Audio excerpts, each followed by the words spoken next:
peace in the Russia-Ukraine war is at hand. We are now close, just 90% of the way is done, only 10% left. And no, I'm kidding. That's what people are saying out loud, but there's no truth to it. And if anybody's getting excited about it, as soon as we start listening to what people are actually saying on all sides of this, on the Ukraine side, the European side, the American side, the Russian side, you'll see that, yeah, actually, we're not anywhere closer to an end to this war. And as it looks to me like, lot in the West, especially Europe and Zelensky, do not want this to go to a peace, at least on the terms being offered by Russia. Trying to help us make sense out of this, we have back one of our ever popular guests, Colonel Douglas Macgregor, defense and foreign policy analyst and former advisor to the Secretary of Defense and highly decorated combat veteran. Doug, as always, welcome back to the show. Well, using the word sense probably dignifies this entire event to an extent that it doesn't deserve. There's not much sense involved, so. No, there's definitely not. Lots of words, though. And you know, I just kind of want your thought, because yesterday afternoon, around 3 or 4 p.m. Washington, D.C. time yesterday, a lot of words coming out of Berlin. Chancellor Merz was one of the leaders. He had a press conference with Zelensky there, and he's saying, yeah, I'm very, very optimistic and confident, hopeful that we are nearly there. We're almost to the end where we have an agreement where we can end this war. What do you say to that? These are public relations offensives designed to create the illusion that the governments in the West, specifically Berlin, Paris, and London, are actually engaged in useful work and diplomacy. They're not. So this is all meaningless hot air. I wish it were more, but it's not. And again, nothing that they talk about, nothing they mentioned really addresses fundamentally the original plans and proposals submitted by the Russians. Again, the Russians have never looked for some sort of interim solution or short-term ceasefire. They've always been interested in a new architecture for security in Europe that would provide greater security not only for themselves, but for everybody. And there's never been any willingness whatsoever to arrive at such an outcome. Now, I don't know why. To some extent, I've begun to think that no one in Europe or in the United States is capable of thinking much beyond the next quarter. You know, that's our way of life in this country. 3 or 4 months, what do we do then? The Russians are looking for an organizational construct for peace that will provide stability and conditions for prosperity that will last for decades. So the two really aren't talking to each other. So whatever they said is entertainment for the West, but is otherwise completely meaningless. Unfortunately, it's hard to argue with that. I mean, even without looking at some of the specific statements, just given the history of the last 4 years and the destruction of diplomacy that the West has been engaged in for the duration of this, it's not surprising. But let's get into some of the details here, because this was from Britain yesterday. Mark Galeotti was talking about 2 of the thorny issues that actually do remain. We also had the statement that said that 90% of the issues have been sorted, which may well be true, but the 10% that remains are very thorny ones. But the interesting thing is that really, if one thinks about it, the 2 crucial ones, which looked as if they could derail the process, were security guarantees for Ukraine and the territorial issue. In other words, Putin's demand that Ukraine surrender the unconquered portions of Donetsk region. Now, the Europeans are saying that they've now sort of sketched out security guarantees. We have no idea, though, if those will be acceptable to Putin. And there's no sense yet that Zelensky is willing to give up that strategically crucial territory. So I still feel that we got 2 crucial issues that aren't being sorted yet.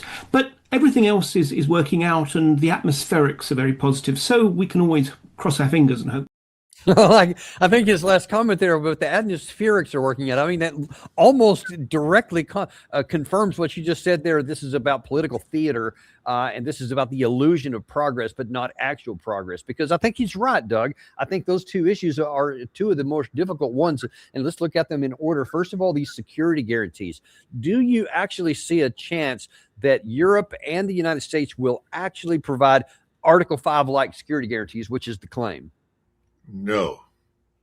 And the notion that we in the United States or for that matter, any of the European powers could provide some sort of permanent guarantee to the Ukrainians that in the event they find themselves at odds with the Russians or anybody else, we will all instantly ride to their rescue. That's a lot of nonsense. And I think this man, Mark Galeotti, I don't know where he's from, strange name for an Englishman, but anyway, I think he's putting a happy face on the dead rat, to be frank. There's no chance of anything coming out of any of this. And just simply saying, well, Zelensky accepts neutrality. Well, Zelensky really doesn't have anything to do with it. That's what has to happen. That's preordained. The Russians aren't going to accept anything less. I think it's all nonsense. It's tragic. It will change nothing. And the Russians know that the only way to solve this problem is to continue to advance to the West. And I think that's what they'll do. Well, it's not even lipstick on a pig, but a happy face on a dead rat. I hadn't heard that one before. That's, I think, pretty indicative of what the situation is, though. I think that's probably the best one. And let's look at the other question, Dan, is why does anybody give a damn what Zelensky wants or needs at this point? Yeah, that's part of where I'm kind of wanting to go with this, because it really seems to me that the West and Europe and Ukraine together seem to want this war to go on indefinitely. And towards what end I have to speculate on, but the evidence and the actions these people are taking, to me, it looks like they are literally sabotaging any possibility of a peace at every opportunity. So that's what it looks like to me. Yeah, no, I think it's accurate, because again, these globalists that are in charge in Berlin, Paris, and London cannot possibly admit that they were wrong, that they miscalculated. It's much easier to bloviate about we're going to ready ourselves for the inevitable war in the future to protect civilization from the aggressive Russians. Okay, good luck with that. How many years is this going to take? It's all nonsense. It's crazy. And the Russians aren't interested in going to war with anybody. They simply want security, and they deserve it. Just as we want security on our borders and security in our neighborhood, so do they. I think this is all theater. I don't think we should take any of it seriously, and anybody who does is delusional. But we have a lot of delusional people in Washington, D.C. We do, and that's one of the things that we want to try to do here, is to peel back some of the cover and the fiction on this to show why what you say is accurate. And we talked about the security guarantees. You said there's no chance on that. The second issue he was talking about, maybe even stronger, and that is the territory of the 4 oblasts. There is some claims that the West is saying they have some sort of possibility with Russia to say, all right, tell you what, you guys can keep the Donbass area. The Ukraine side will withdraw from that, get back to some line, and so you have all that. And then in exchange, then you just make the line of contact in Zaporizhia and Kherson in the south, and that becomes the new dividing line, at least for the time being. So you're going to have to give up the territory that's the administrative borders of Kherson and Zaporizhia, and somehow people are thinking that's going to be a good compromise. Problem is that the Russians last night, Sergei Ryabkov on ABC News said, we aren't willing to compromise on anything. We can't. We can only take all of those territories. So almost no matter what else you want to talk about, at 95% or whatever number, that can't. So far, you have categorically contrary views on the territory. Territorial exchanges, population exchanges, boundary changes are part of European history. If you really want peace and stability in Eastern Europe, you're going to have to accept the fact that the borders will now change. Ukraine has demonstrated conclusively that it cannot possibly defend itself against the onslaught of Russian power. NATO has turned out to be the paper tiger, which of course is what NATO's leaders always insisted Russia was. The paper tiger has failed. Weapons, military equipment, everything on the NATO side has failed to perform to expectation. So the war is de facto at an end militarily. What are we going to do? We can sit on the sidelines, we can carp, we can hurl epithets at people. I suppose you could escalate to the nuclear level, which would be massively suicidal for Europe and for us. So I don't see that happening. So what do? Well, you do what the Europeans are doing. On the one hand, I think there's a desire to play for time. I don't know what they expect to change or happen while they play for time. And on the other hand, there's a desire to simply live in denial. Don't admit it. If you don't admit that it's true, then it's really not true. That is the sort of mentality in Western Europe. But the truth is very clear. Russian military power has smashed its opponents. And the opponents are not just Ukrainian, they're also NATO. And this is humiliating. It's disastrous for NATO. NATO was always a defensive alliance. It was never designed or built to wage offensive war. So trying to do so has failed. It's time to admit that. It's time to look at alternatives to the status quo. But instead of doing that, we're more like a reactionary Austria-Hungary in the 1840s or 50s, trying to hold on to whatever is there to the bitter end until it becomes patently obvious it can't be done. It's tragic. It's unfortunate. It's going to cause more people to die than need to. There's going to be more suffering. I think you're going to see more decisive attacks on Ukraine, particularly on its energy infrastructure, to the point where Ukraine no longer has any form of electricity or illumination at all. So what do? We're not helping. The most important thing that President Trump could have done, he still has not done, is to say, look, the war is over. Russia has won. It's time to sit down and come to terms with reality. And ultimately, that's up to the Europeans to sit down with Ukraine and make that very clear. Then somebody needs to tell Zelensky, thank you for your interest in international security. Why don't you leave for Israel tomorrow morning, where you'll be safe from extradition and criminal proceedings? There's no future for any of this. This is a complete waste of time. Russia just called up another few 100,000 men. Their force continues to increase in size and capacity and scope and power. Who are we kidding? Nothing like that is happening in the West. It would take a decade or more for the West to even come close. So there has to be some sobering event, I suppose, and that hasn't happened yet, but it may. And if Zelensky has his way, I think he may precipitate some of that, as you suggested. Gary just showed you that headline. That's from today, where Zelensky is even saying, I'm not even going to do the first part. We're not even going to withdraw from the Donbass, but we will definitely take more of the territory in the south, as though he's in a position of power. Now, you might think in a rational world, Doug, that given the words that came out of Berlin yesterday, and they say we're 90% of the way there, we're making lots of progress, I'm optimistic about it, especially for Merz, that you might expect Zelensky to play along. You might expect him to say, hey, you know what, let's see where this is going to go. But instead, this morning, he made a speech before the Dutch parliament, and he was somewhat less than apologetic. That's exactly where the real path to peace begins. It's not enough to force Russia into a deal. It's not enough to make it stop killing. We must make Russia accept that there are rules in the world and that it cannot deceive everyone. This is the path to lasting peace.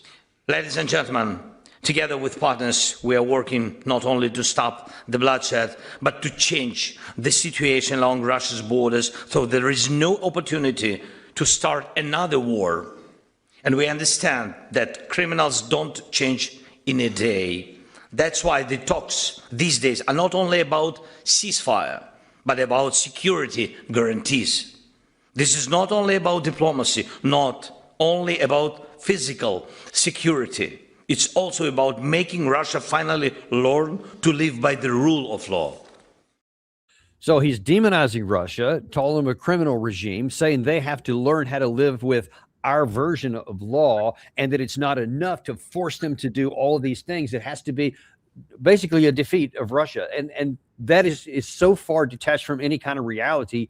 And yet coming in, on the one hand, that might seem to me, Doug, and tell me what you think about this, is it's almost like a spit in the face of what all the European leaders have just said about coming close to a negotiated settlement, because all that stuff will be received like a red cape in front of a charging bull in Russia. Everything that Zelensky said applies preeminently to him and Ukraine, not Russia. He's the one who is living a lie that is fundamentally deceitful and irrelevant. The truth is that the Netherlands, these are nice people. Everyone who spends time with the Dutch generally likes them. They're nice people. They're irrelevant. This is the other tragedy of Europe. lots of these little tribal groupings have survived for centuries in a state of autonomy, really, when they probably shouldn't have. And the whole notion of the European Union and NATO and so forth was always resting on a foundation of American and primarily German and British military power and economic power. Well, the economic power is gone. It's been wasted and frittered away. The military power is greatly diminished. So these old structures don't mean very much. Showing up and giving this kind of ridiculous statement to the Dutch, I think, says more about the Dutch than it does about Zelensky. Zelensky's just lying through his teeth, but he's been doing that for years.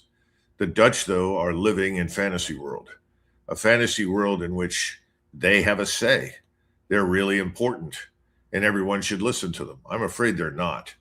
And this is the great tragedy of Europe. There is no leadership. There is no unity of purpose, no unity of effort, no unity of command. And I don't see that this is going to change immediately, but eventually we're going to have to see a reorganization and consolidation of European states into something other than what they are now, which is this loose confederation of small peoples that think they're important. It's harsh, and I feel badly about having to say it, but that's where we are. Doug, I got to be honest with you. I think that it should require a lot more commentary based on what we're about to see. I'm going to show you some more comments in a second. But before I get on to where Europe is and why I think they deserve more condemnation, I want to show you just a little bit of America. So this is not the administration, but someone who's, as a friend, trying to give some good advice. And I think this is advice from a friend. I think they need to lower their draft age from 25 to 18 to get more manpower on the battlefield and to make sure that the country as a whole is bearing the burden of this war equally. That to me, Doug, was just, I was shocked. Even I was shocked when I heard that, because with you, one thing you talk about, no vision. There's no strategy here at all. Just, hey, you know what? There's more guys we could scoop off the bottom and throw into the meat grinder, because there's no path that he offered at any point that says by adding guys down to 18, that can turn things around on the battlefield by X, Y, and Z. Didn't even go there. Just, I think everybody should suffer on the Ukraine side. This is advice from a friend. What do you say to that? Well, in the history of Europe, this is a point in time where war has largely lost its utility. The notion that European peoples and states should be embroiled in war with each other is absurd. To some extent, I've begun to think that the last 80 years of relative peace and stability have resulted in creating a new and dangerous fantasy, that modern war is something that you could fight without putting the very existence of your society at risk. In Europe, that's not true. One thought we had learned that lesson over the two world wars. But again, remember, we intervened in these wars, and the intervention distorted the normal dynamics. And our presence for 80 years in Europe has distorted the natural dynamics of the region. Peoples that would have been willing or compelled to cooperate with each other have not done so, because we've essentially indulged them and allowed them to operate independently when they shouldn't have been allowed to. And I don't know how many times I sat in meetings at Supreme Headquarters Allied Powers Europe, where people came in from various, states, and there was a discussion of who will contribute what. It's another version of this coalition of the willing. Well, how many troops will the Dutch send? What will the Norwegians send? What will the Croats, the Slovenes, the Poles send? And it was not a true alliance in the sense that it was oriented on a particular enemy, which is really why alliances develop. They develop in response to what they think is a serious threat. But there is no serious threat from Russia. And I think that more and more Europeans understand that and are walking away from this nonsense. But in the absence of those kinds of things, you get this silly notion of a coalition of the willing. Oh, you guys are good. You're going to go with us. We're all going to commit suicide together. Welcome. Good, get on board. It's a dumb idea, but that's where we are. It's not going to work. Something you said a second ago, Doug, I thought was really telling. Something I hadn't thought of, at least not consciously, but I think deserves a little bit more focus.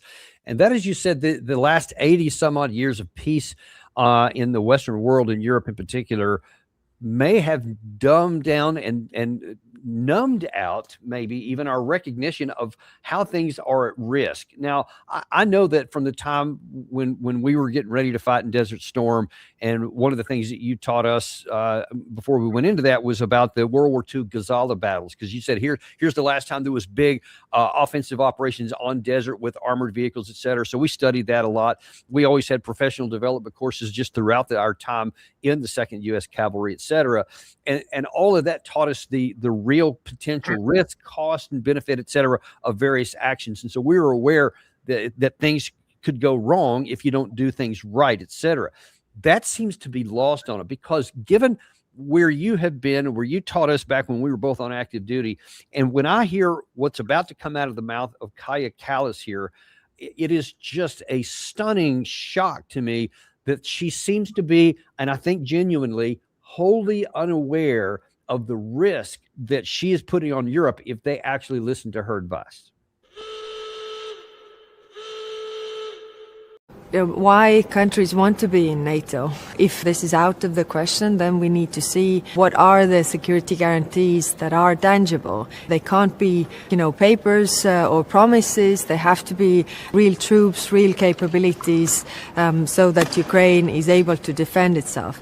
We have to understand that Donbas is not Putin's endgame. If it gets Donbas, then the fortress is down, and then they definitely move on with taking the whole of Ukraine.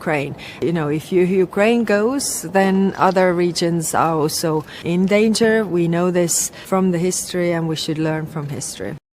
So we need to continue to give Ukraine teeth on its security guarantees, potentially sucking us into a war that should stay, if anything, only between Russia and Ukraine.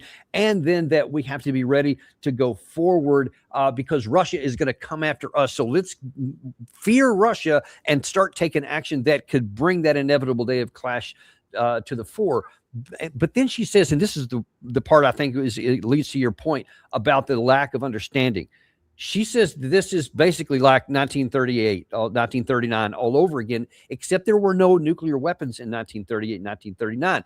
If you do then what happened in 1939 and you actually get this conflict, then as you said just a second ago, we could all be vaporized here and there's no win.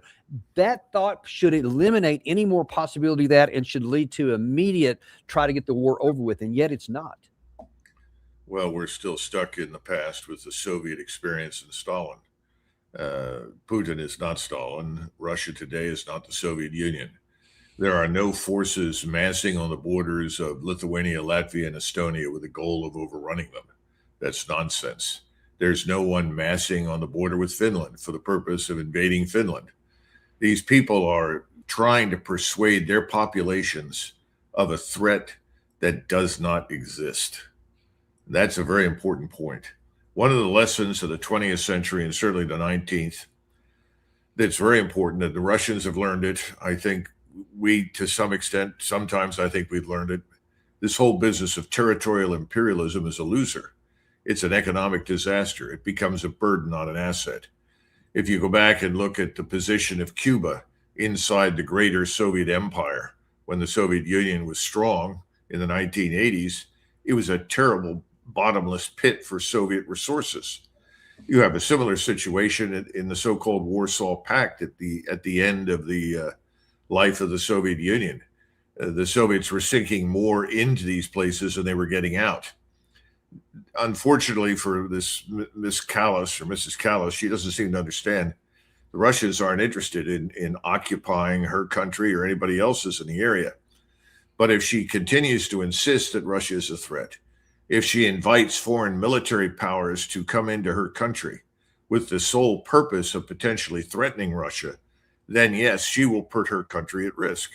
This is the reason why neutrality was always a much better solution for Lithuania, Latvia, Estonia, probably Poland, certainly the Czech Republic or Slovakia on the Austrian model.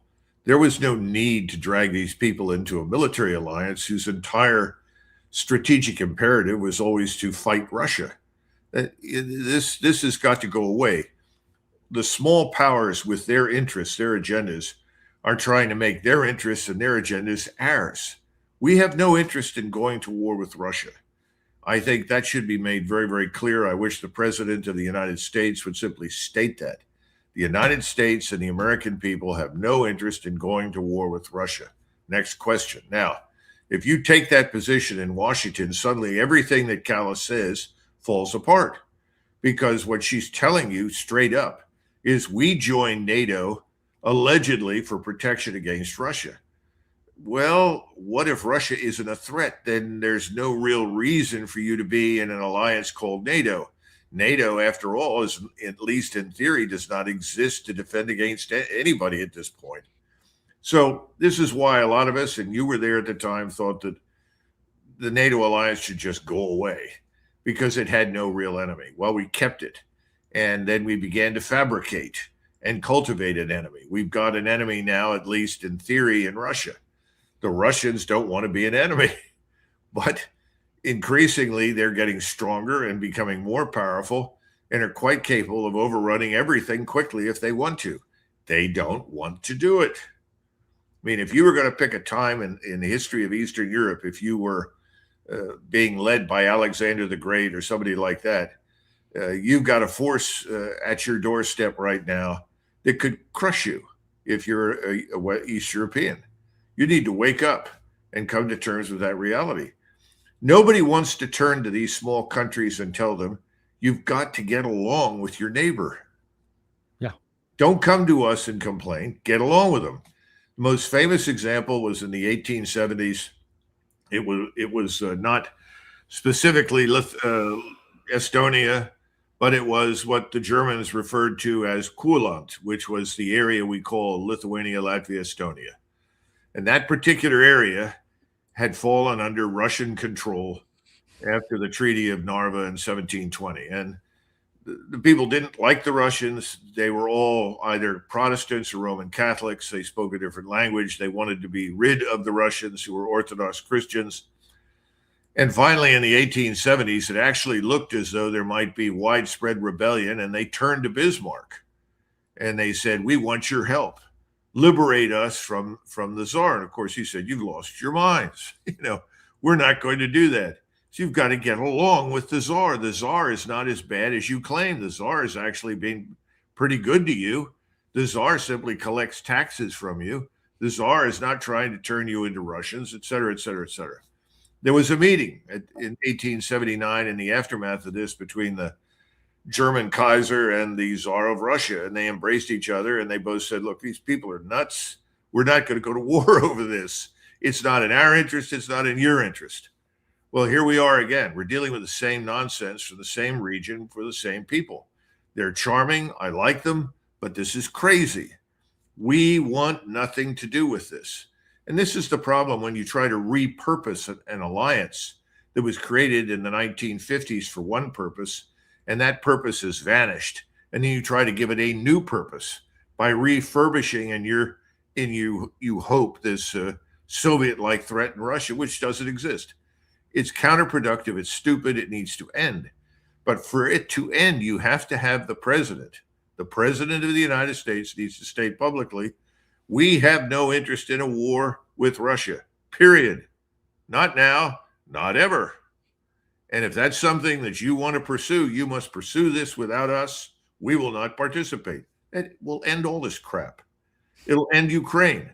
That was the point that I tried to make when President Trump finally was inaugurated. I made it while he was running for office. Stand up and make it clear. We want no part of this. We are not going to fight Russia. And he fell into the hands of the usual suspects who were trying to tell him, oh, no, that would be humiliating. We can't do that. We would look weak. And all the stupid ideas that you can come up with.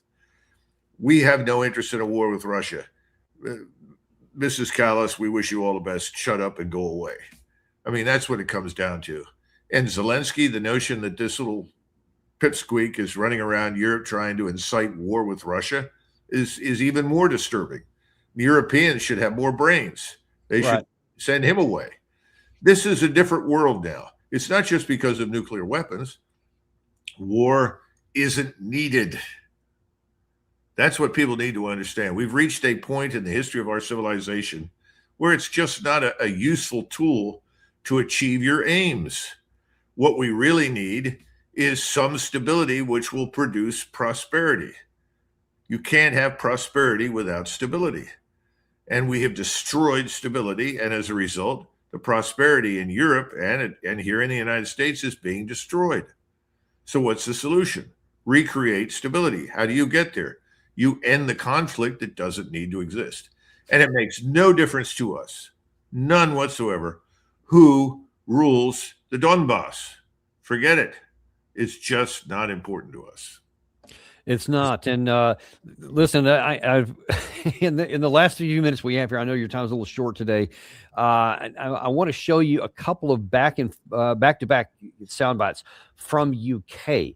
So it's one thing if it's kind of European-wise. It seems though, whether it's Keir Starmer or some of his senior officers and officials in his government, that they seem to really, really want to double down on posing a threat and laying a foundation to where and preparing their population, as you're about to see, that there may actually be a war with Russia and that it's really needed. So first we're going to see from the new MI6 director for the UK, and then followed right behind that is one of the senior military members of the UK, Air Marshal Knighton. Watch these two. We all continue to face the menace of an aggressive, expansionist and revisionist Russia seeking to subjugate Ukraine and harass NATO. I find it harrowing that hundreds of thousands have died, with the toll mounting every day because of Putin's historical distortions and his compromised desire for respect. He is dragging out negotiations and shifting the cost of war onto his own population. But Putin should be in no doubt. Our support is enduring. The pressure we apply on Ukraine's behalf will be sustained. Because it is fundamental not just to European sovereignty and security, but to global stability. And I know I don't need to tell this audience that while the price of peace may be rising, the cost of strong deterrence is still far, far less than the cost of war. Sons and daughters, colleagues, veterans will all have a part to play, to build, to serve, and if necessary, to fight. And more families will know what sacrifice for our nation means. You know, Doug, just to put that in context, first of all, there was information out that the UK, they would be lucky if they got into a conventional war if they could last a matter of weeks at their current rate. They are as small now as they were in the Napoleonic Wars, actually before that, back in the 18-something. And this is the context with these really brash in your face that somehow Vladimir Putin is going to be afraid of UK. What do you make of this? It's worse than delusional. It's dangerously delusional. Look, Britain in particular suffers from a number of ailments right now, but it has always been an island. It still is an island. Admiral Jackie Fisher, very famous figure in the history of the Royal Navy, grew very tired in the years leading up to the First World War of people talking about the great danger presented by the Germans to Britain. Of course, there was none. And he shook his head, and he finally, in disgust, he told the politicians and anybody else who cared to listen, no one is going to invade Great Britain. The Germans can't possibly do it because we have an organization that's called the Royal Navy. It's the largest and most powerful navy in the world. The Germans have no interest in going to war with us, and they're not going to try to invade Britain. So shut up and go away. Well, Britain went to war anyway in 1914 when it was absolutely not necessary to do so. It would have been far wiser for the British to stay out of it. It was another European regional war over issues that were of no consequence whatsoever to Great Britain.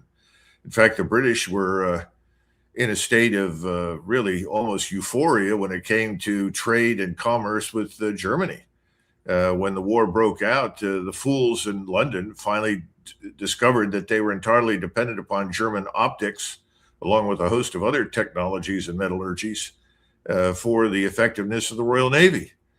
This is just stupid. There is no threat that justifies any of this rhetoric.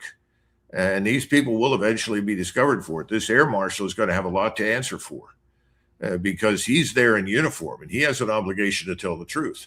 And the truth is that Britain is in no position to take on anyone, least of all Russia, and it has no real reason to do so. So the British are setting themselves up to lose another 1 million men as they did during the First World War for nothing, which is just beyond stupid. But what do you do? And this poor woman, who is obviously deeply upset, at least she gives a good performance, seems to think that the Russians are prepared to invade at any point in time. Again, it's not going to happen. There's no interest in that. And they too have nuclear weapons.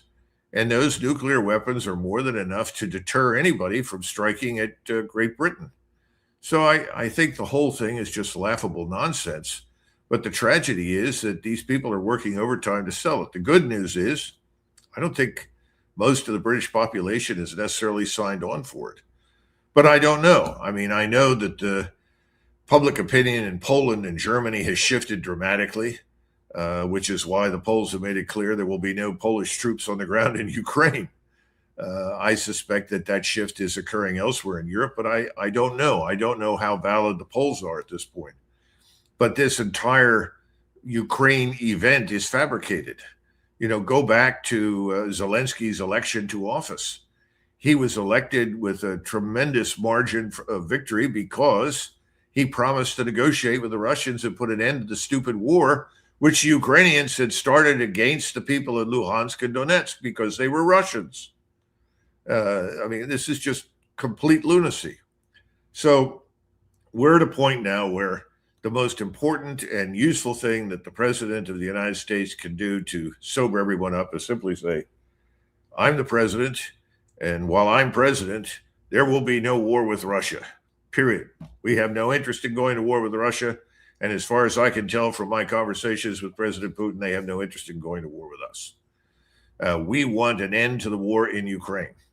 If you will not cooperate to end that war, then there is not a great deal that we can do. But when you're willing to cooperate to end the war, when you recognize that boundaries must change, they cannot remain the same, that Russia has legitimate national security interests in eastern Ukraine, that Russia needs some security on its borders to ensure that Ukraine never again becomes a platform for attack against it, then let us know, and we'll be happy to support the peace conference in any way that we can. But right now, that doesn't seem to be the case. Everyone wants to maintain the fiction that there's something sinister going on in Moscow when it's a very straightforward affair. And as we've talked so many times in the past, what would we do if Mexico were a Ukraine? What would we do if the Russians, the Chinese, or any number of other people went into Mexico trained, equipped, armed, and stood up a force that had one purpose, which is to attack Americans in the United States?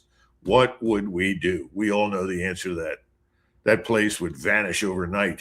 It would look like glass from the Atlantic to the Pacific in northern Mexico. So it's time to get real, but only the president can do that. The rest of these people, and if they don't care to listen, they don't want to play ball, then we can end what I call America's ADT program. You're familiar with ADT, the national security system that people put into their homes? Well, we've been ADT for Europe at great expense to the American people. And the Europeans have paid little or nothing for the kind of security that our ADT system has provided. It's time to pull the plug on that. Doug, I think that you're spot on here, and I genuinely think when you're looking at what all of the European nations, except for Slovakia and Hungary, they're the two notable exceptions. But other than those two, and certainly the power ones you mentioned, UK, British, and French, and even the Italians to a certain degree, they seem locked in this confrontational just ebb that it's inexorably pulling people in. And I think, and Zelensky, of course, is only too happy to swim there, but I think that only President Trump if he stands up, and as we said in a show I did a couple of days ago, he needs to be that 800-pound gorilla and just start telling people what we're going to do and what we're not going to do. That may be the only thing that can keep this trend to a potential war that could go nuclear between the West and the East. How do you see it? No, I tend to agree with you. The problem is to persuade President Trump that the answer is not to try and bully Moscow or Beijing. This has got to stop. And too many times he wants to stand up there and posture as the great unassailable superpower. Well, those days are over. We are no longer the single superpower. In fact, I don't even like the words superpower because it denotes something that, frankly speaking, doesn't exist anymore. We are not economically or militarily in a position to exercise hegemony over the world. And I think President Trump has this bad habit of standing up there and pretending, and I think he probably believes it, perhaps, that we are. We're not. We are not. So let me ask you this, Doug. I know you only have 1 minute left, but what do you say to those people, or what would you say to Trump, how he would answer? Because if he does what you and I suggested he should do, he's going to come under immediate criticism of, oh, you're just submitting to Russia. You're just giving Putin everything. How do you answer that and still advise what you did? Well, remember, the people that are going to attack him are people on the Hill, primarily in the Senate and the House. They're going to say, oh, you've surrendered to Putin. You know, it's kind of nonsense. What he has to keep in mind is most of these people, in one hand, they wave the American flag and pretend that they're patriots and care about the United States. So with the other hand, they stuff as much cash as they can into their pockets from lobbyists, donations, insider trading for the stock market. They're just corrupt. So waving the flag for them is an expedient. It helps to cover and conceal what's really going on, which is graft. Now, they'll wave that flag as much and as often as they can. And when the president decides to do something that is in the interest of the American people that they don't like, they can accuse him. Oh, you've surrendered to Putin. Well, first of all, to surrender something, you've got to own something. We don't own Ukraine. You know, pretty soon all over Washington, people are going to say, well, who lost Ukraine? Who lost it? We don't own it. We never did.